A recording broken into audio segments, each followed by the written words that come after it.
Hi guys, it's Lynn here. I hope everyone is having a wonderful day. Now today I'm going to be potting up my Rhipsalis cassutha, what a name, cactus plant. And this is one of the grass-like Rhipsalis cacti varieties. Absolutely wonderful. Just look at it, it's like a load of mad hair, like almost like a lump of grass. It's incredible.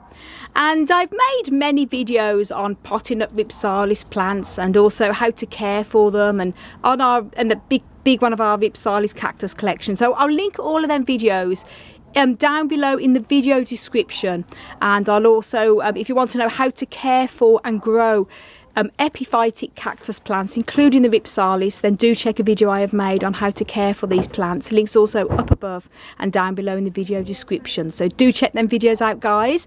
And as I say, just a little bit of a quick one here. Epiphytic cacti, there's all of the different type of rainforest type of cacti, anything from the Christmas cactus, Thanksgiving cactus, epiphyllums, the epiphytic varieties, and the Rhipsalis. And these obviously like a lot more moisture, more shade, and certainly don't like to be kept too dry for too long compared to the desert types, which are these cacti here that's more sort of commonly seen. And I use a completely different soil mix for potting up these as well, which I do mention also in the care video. When it comes to the desert cacti, I'd use a lot more sand and grit and a well-draining soil. But with the epiphytes like this, they don't like to be kept dry for too long, and because of that I use a bit of peat in the soil. And what I've made up here, what I've made for this epiphytic cactus is 30% peat, pure peat, and 40% loam soil. I'm using LOAM, which is John Innes number 2, and I've also used 10% sand and 20% grit, but you can use perlite instead of grit. Perlite sometimes easier to get, but what you want to make sure is that the soil is very well draining, but not as well draining as a traditional desert type of cactus. And you could also use orchid soil. I mean, I've potted up many of my epiphytic plants with orchid soil, so if you have orchids, then you can use orchid soil as well. That works pretty well. As I say, they're often seen growing amongst orchids in their natural habitats.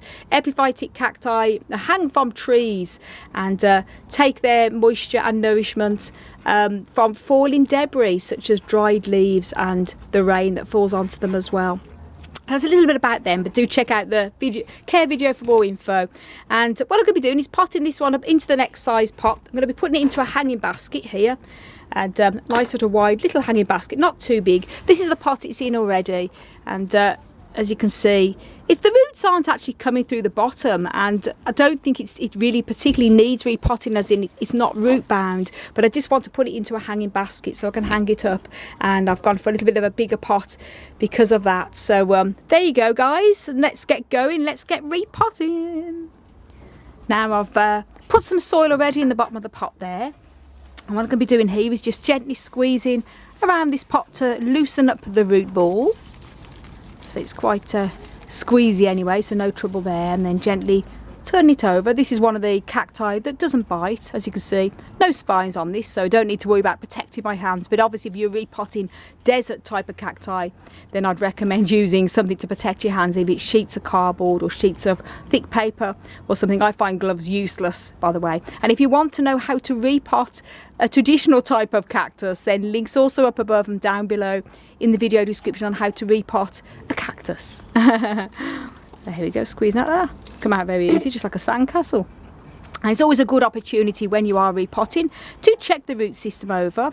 And as you can see, the roots are barely visible as such there, so there's definitely didn't really need to be repotted as in being root bound.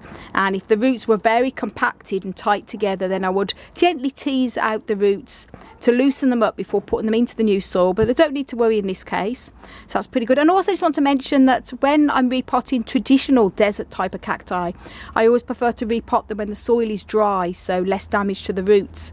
But in this case here, with epiphytes such as this Rhipsalis, then it doesn't matter, you can pot them up when they are damp. In fact, I don't like to let Rhipsalis stay dry for too long, which I do mention in the care video. And there you go, gently placing that in. Just move that away so you can see better. Into the pot, like so. And then all I need to do now is just put the soil all around the edges. So I'm just going to move the the stand away a little bit there. Easy with this, we can just lift it up, no problem at all. In fact, I can use my hands.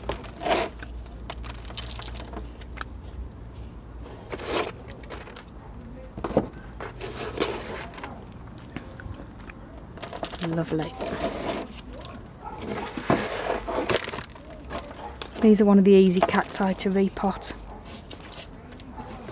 And I have loads of videos on my YouTube channel on repotting so many different types of cactus, from the very spiny ones to the very tall ones as well, and tall and spiny.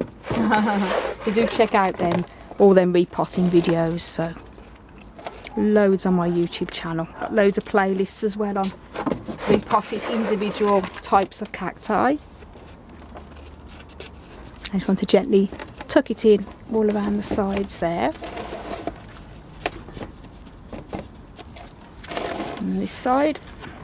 And the good thing is these type of cacti is that if the little stems, they do come off very easy. If you can call them little leaves, modified leaves, then all you have to do is just pop them back into the soil again, and their roots so easy.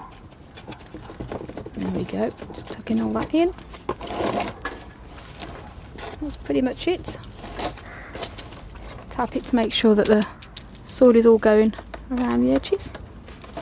Voila, easy peasy. Now I'm just going to put this on for that hanging basket. So it means I'll be able to hang this up now on my plant stand in my office. Now Rhipsalis, as I say, they do prefer more of a shady spot. They can survive in bright light, or if you have sunshine, then I recommend probably more indirect sun.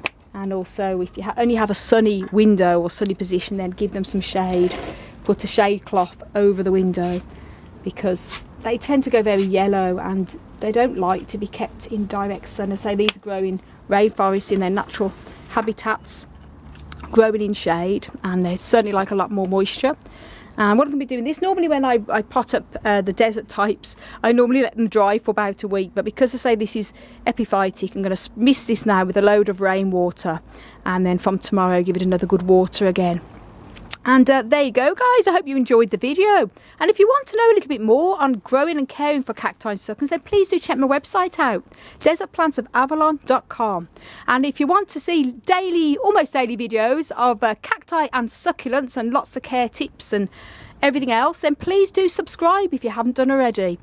And thanks everybody for watching. And I want to send you loads of love, heaps of happiness, and tons of plant power from across the Emerald Isle. And until my next video, bye. This is just like hair.